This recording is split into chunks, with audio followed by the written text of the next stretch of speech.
গুলশানে সিনেমা দেখতে আসছি আসলে আমরা সবাই। আমার মনে হয় এটা বুম হয়ে যাবে ইনশাল্লাহ। আর কি লাগবে ভাই? ও আর কি লাগবে ভাই? তোমার বাড়ি কোথায় বদ্দা? আমার বাড়ি হচ্ছে পেকুয়া। পেকুয়া চট্টগ্রাম যে বদ্দা খান আছো?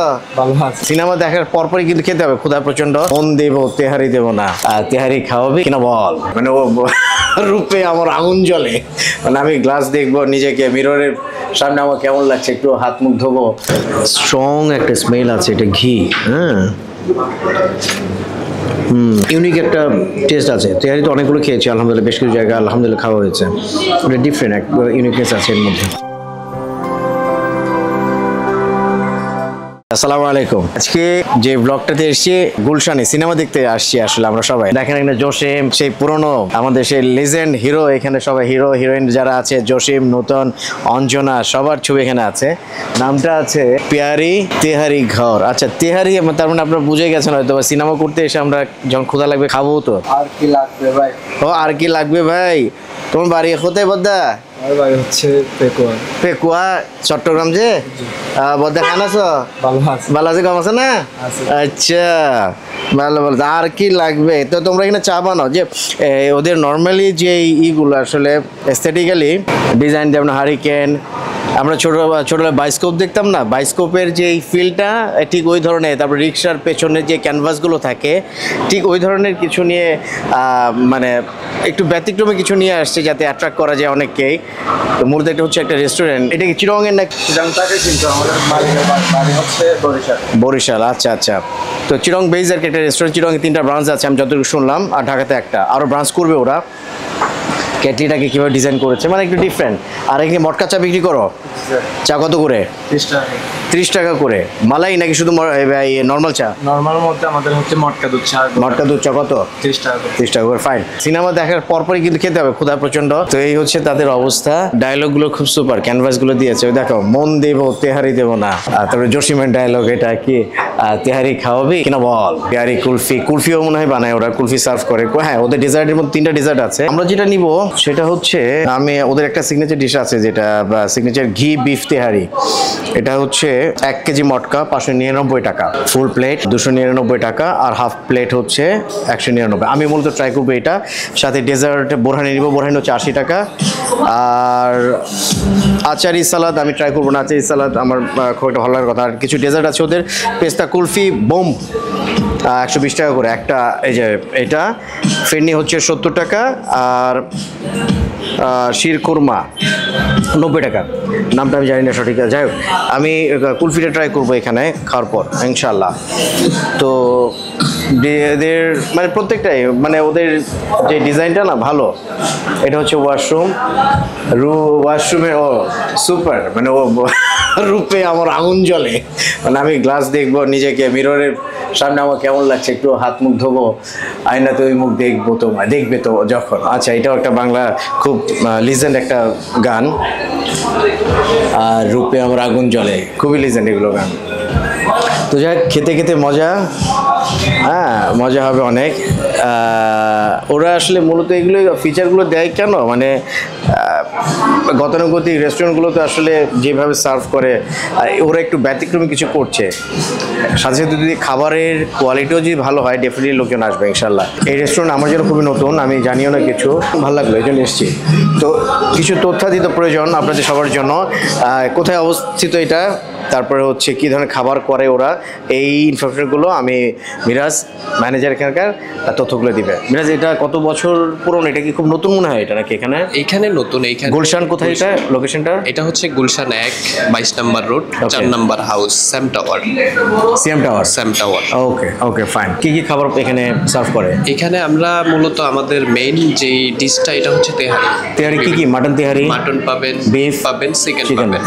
3 ধরনের। আমার চিকেন তেহারি আমার কোনো এক্সপিরিয়েন্স নেই। মাটন বিফ খেয়েছি বাট চিকেনটা খাইনি। তারপর দেখি চিকেন আমি ট্রাই করবো না যদিও। চিকেনটা কেমন আসলে এখানে কেমন? অবশ্যই আমাদের খুব ভালো রিভিউ। কি ফার্ম মানে চিকেনটা কিসের? চিকেনটা ফার্মের দিয়েই করি, ফার্মে দেওয়া হয় না? ওকে ঠিক আছে। আর এই ক্যানভাসগুলোর মানে এই চিন্তাটা যে যে এই ইনোভেটিভ যে চিন্তাটা এটা কার? এটা মূলত আমাদের মালিক পক্ষরই, আচ্ছা, যে আচ্ছা। যারা ওনার আছেন তাদেরই। এটা করার কারণ হচ্ছে যে আমাদের যে পুরাতন যেই মানে একটা আছে না, যেমন পুরাতন কালচার, এই কালচারটাই মূলত তুইলা ধরার একটা চিন্তা ভাবনা। ডিজিটাল যে আধুনিকতা চলতেছে, আসলে আমরা চাচ্ছি যে মানুষ আমাদের রেস্টুরেন্টে এসে পুরাতন যে কালচারটা আছে, পুরাতন দিনগুলোয় ফিরে যায়। নস্টালজিক হ্যাঁ। হয়ে যায়, তাই তো? Very good. আচ্ছা, এটা মূলত চিরঙের না? আমি যত চিটাগং, right. ব্রাঞ্চ চিরঙে কয়টা আছে? চিটাগং-এ 3টা আছে। চিরঙে 3টা বলতে এখানে তো দেয়া আছে। চিরঙে জি। হচ্ছে আগ্রাবাদে আছে, চকবাজার আছে, লালখান বাজার আছে, তাই তো? লালখান বাজারে আছে, আর ঢাকাতে গুজরাট। আর কি ঢাকাতে আর করার কোনো চিন্তা ভাবনা আছে? ঢাকাতে এটা নিয়ে মানে টোটাল হচ্ছে 40টা করার চিন্তা ভাবনা আছে। ঢাকাতে নাকি সমগ্র বাংলাদেশ? ঢাকাতে ঢাকাতে 40টা। 40 ইউজ প্ল্যান, আশা করি, দোয়া করি। আমাদের আরো চিন্তা ভাবনা আছে। এটা যখন হচ্ছে ডিরেক্ট আমাদের ওনার থেকে এই চিন্তা ভাবনাটা, যে আমরা যদি ইনশাল্লাহ মানুষের যেভাবে সাপোর্ট আছে, তো এই সাপোর্টটা যদি আমাদের ঠিকঠাক মতো থাকে, দেখবেন আমরা আমাদের ফুড কোয়ালিটি সর্বোচ্চ ধরে রাখার চেষ্টা করতেছি। ফুড কোয়ালিটিতে কোনো ফল্ট নেই আমাদের। So, এটাই মেন কোয়ালিটির উপরে যদি কম্প্রোমাইজ না করা হয় এবং কোয়ালিটি যদি এনশিওর করে, অবশ্যই উত্তর কি বলবো, যেটা উন্নতি অবশ্যই হবে ইনশাল্লাহ। আমাদের কোনো ফুড যেটা হচ্ছে একটা ইনগ্রেডিয়েন্টস যদি মিসিং থাকে, ওই ফুডটা আমরা ওই দিন রেডি করি না, ওই ফুডটা ওই দিন স্টক আউট থাকে। Very good, very good. Home service আছে এটা ফ্যাসিলিটিস, মানে ফুড পান্ডা থেকে শুরু করে সবাই সব? জি জি, ফুড পান্ডা অ্যাভেলেবল। হোম সার্ভিসে কি কোনো চার্জেস কি ফুড পান্ডা দিতে হয় নাকি না এখান থেকে ওইটা? এটা যদি আপনি ফুড পান্ডায় অর্ডার করেন, সেক্ষেত্রে অবশ্যই ফুড পান্ডার ডেলিভারি সেটা Charges আপনি যেটা। ফুড পান্ডার সাথে যেই ডিল সেটা ফুড পান্ডা নিয়ে নেবে। আর আমাদের এখানে হচ্ছে আপনি যদি কোথাও দূরের থেকে অর্ডার করেন, জাস্ট এখান থেকে যাওয়ার যে ডেলিভারিটা, মানে হয়তো যদি গুলশান দুই হয় যাতায়াত রিক্সা ভাড়াটা, বা আমরা পাঠার মাধ্যমে পাঠিয়ে দিই, যে পাঠানোর যে বিলটা আসে জাস্ট বিলটা রাইডারকে দিয়ে দেয়। Very good. আমি মূলত আসলে যেটা এখানে এসেছিলাম, এখানে বেশ কিছু আইটেম আমি দেখছি তেহারি, মানে যা আছে তেহারিকে কেন্দ্র করে চিকেন, মাটন আর বিফ। তো যেটা হচ্ছে আমি এখন ওদের স্পেশাল যেটা সিগনেচার যেটা ডিশ, সেটা হচ্ছে ঘি বিফ তেহারি। দামটা হচ্ছে 599 টাকা, মানে 599। সো 2:1, 1 কেজি মটকা এটা না? 1:2 এটা। সো 1 কেজি মটকা প্রাইসটাও আমি বলবো যে খুব রিজনেবল। এখন দেখি কী পরিমাণ গোশত দেওয়া হয় এর ভেতরে। যদি সাফিসিয়েন্ট গোশত থাকে তাহলে ডেফিনেটলি বলবো প্রাইসটা খুব রিজনেবল, এবং রান্নার কোয়ালিটি যদি ভালো হয়, খেতে যদি স্বাদ হয় ইনশাল্লাহ, আমার মনে হয় এটা বুম হয়ে যাবে ইনশাল্লাহ। ওরা মটকাতে সার্ভ করে, মটকাতে কুক না, কিন্তু মটকাতে রান্না করা হয় না, রান্না করে বড় ডেক, তারপরে সার্ভ করে ওরা মটকাতে। আমাদের মটকা বিরিয়ানি তেহারি, বড় প্রেজেন্টেশন। হ্যাঁ, মটকা দুজনে খাবার এখানে, ঠিক আছে? মটকাটা ছোটো মনে হচ্ছে না, একবার কম্প্যাক্ট, তো এই জন্য মনে হচ্ছে যে ছোটো, মানে খাবার কম। বাট প্লেটে নিলে বোঝা যাবে কী অবস্থা। মাটির প্লেটে খেতে হবে। প্লেটে নেওয়ার আগে আমি একটা বিফ ট্রাই করি। বিফটা ছোটো ছোটো করে তেহারিতে দেয় তো ওই পর্যায়ে, এবং খুব সফট টেন্ডার, বিফটা ভালো। শুরু করি দেখি আমি। বিসমিল্লাহ, বিসমিল্লাহ ওয়ালা বারাকাতুল্লাহ।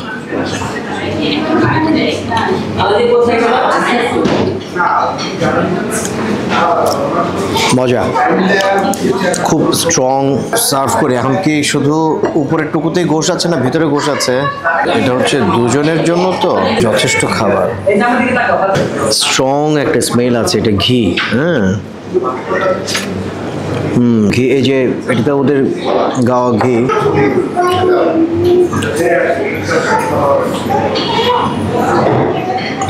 আর তার আগে একটা আলুটা আমি দেখাচ্ছি। আলু অনেক সফট, মানে প্রপার কুকড এটা, ঠিক আছে?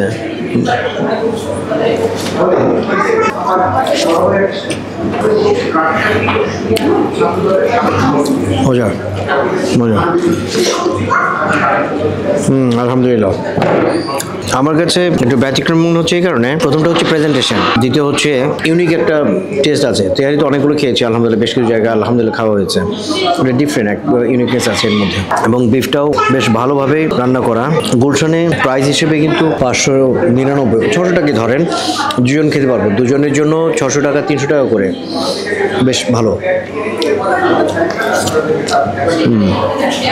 মটকা মানে যে এখনো কিন্তু মটকার যে পরিমাণ নিচ্ছি আলহামদুলিল্লাহ, বরকত দিয়েছে অনেক, শেষ হচ্ছে না আলহামদুলিল্লাহ। খাবারটা যথেষ্ট পরিমাণ খাবার দেয় ওরা। সবচেয়ে জোস যে জিনিসটা হচ্ছে কি, এভাবে ঘি দিয়ে,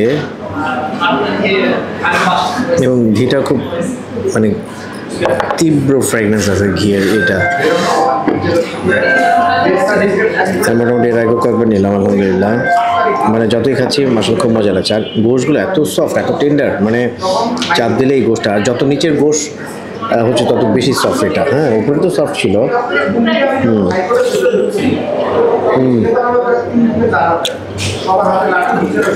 আলহামদুলিল্লাহ। আমি একটা বোরহানি অর্ডার করেছিলাম, বোরহানির বোতলটা খুব লুক্রেটিভ, দেখতে খুব মজা। হ্যাঁ, ওদের বোরহানি কেমন দেখে শেক করলে ভালো হতো। সায়েন্স কিছু কথা বলে মাটির গ্লাসে খাওয়া ভালো।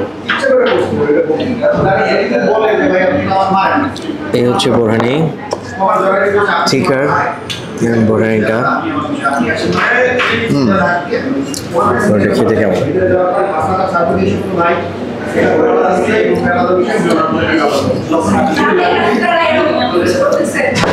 মজা হলো, তবে আমার কাছে মিষ্টি একটু বেশি, মানে একটু মিষ্টি কম হলে আমার কাছে ভালো লাগতো আর কি।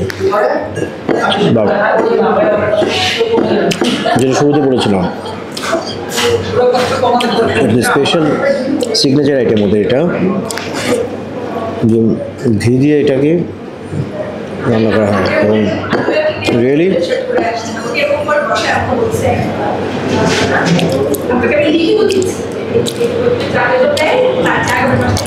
খুব মজা। কুলফি খেতে চেয়েছিলাম, স্পেশাল একটা কুলফি আছে ওদের, আর পেটে জায়গা নেই, তো আজকে আর খাবো না কুলফি। অনেকদিন খেয়ে যাবো ইনশাল্লাহ। তো গুলশানে আমি তো অ্যাড্রেসটা দিয়েছি, অবশ্যই আপনারা আসবেন। তেহারির ভ্যারিয়েশন আছে, মাটন, বিফ, চিকেন। আমি বিফটা নিয়েছিলাম ঘি দিয়ে তৈরি করা যে তেহারিটা, এটা মজা। কীভাবে কী রান্না হয়েছে আসলে প্রসেসটা আমি জানি না, বাট ওরা যে প্রসেসটাই করেছে খুব মজা। আপনারা আসবেন ইনশাল্লাহ। Thank you so much. Next অন্য কোনো ফুড আইটেম নিয়ে আপনাদের কাছে আসবে ইনশাল্লাহ। সে পর্যন্ত আল্লাহ সুবহানাহু ওয়া তাআলা সবাইকে ভালো রাখুক, সুস্থ রাখুক। আসসালামু আলাইকুম ওয়া রাহমাতুল্লাহি ওয়া বারাকাতুহু।